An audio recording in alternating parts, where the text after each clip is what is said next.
mengkhianati.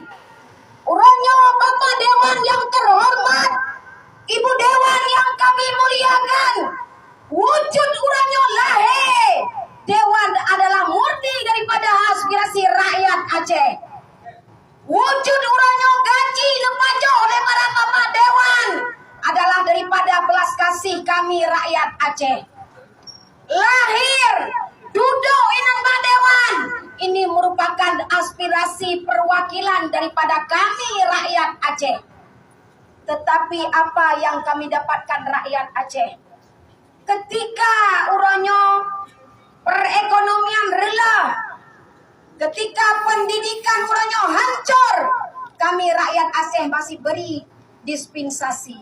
Kamu rakyat Aceh batang jen mayem, tetapi ketika syariat Allah dia bawa, maka kamu siap meruh darah kurban nyawa.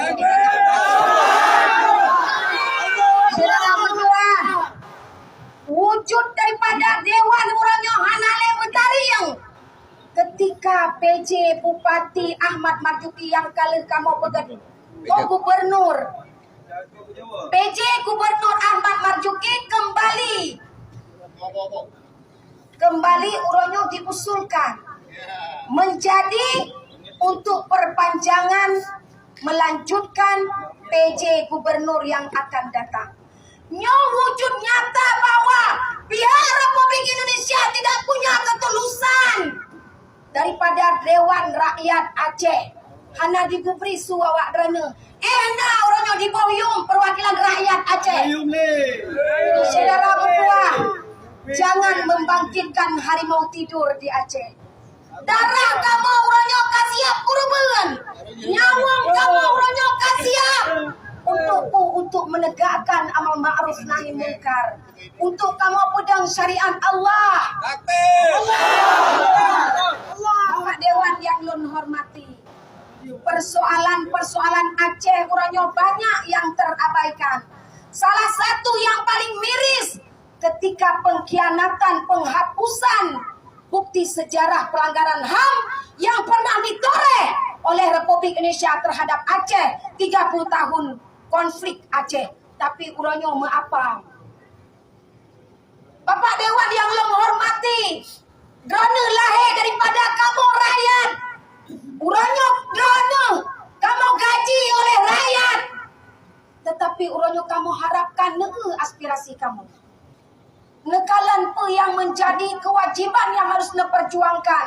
Karena salah satu butir-butir kesepakatan UBA yang telah sama-sama kita sepakati antara Republik Indonesia dengan Gerakan Aceh Merdeka juga kembali dikhianati. Tidak ada yang terrealisasi secara utuh. Ini yang kita harapkan Bapak Dewan yang terhormat. Bekjen kepadong awak drone hidup inan.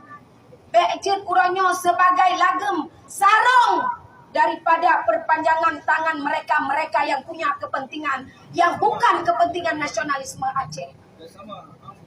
Lun harap nih Pak uranyo, kehadiran kamu uranyo, kamu pegat aksinya adalah aksi damai. Pakan cik suraya nyoke bukti darah kamu kaju. Ada pengkhianatan yang dilakukan terhadap Aceh yang berulang-ulang. Saudara mertua, mohon ide di pusat, pakan lagi mohon badrana. Anda Dewan adalah perpanjangan tangan daripada pihak Jakarta. Bek nekhianati le Aceh. Bek nenina bobokan Aceh.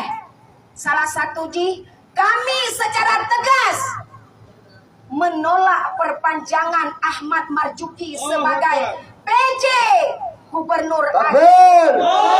Karena beliau tidak mampu untuk merealisasi apa yang menjadi kepentingan rakyat Aceh. Masih banyak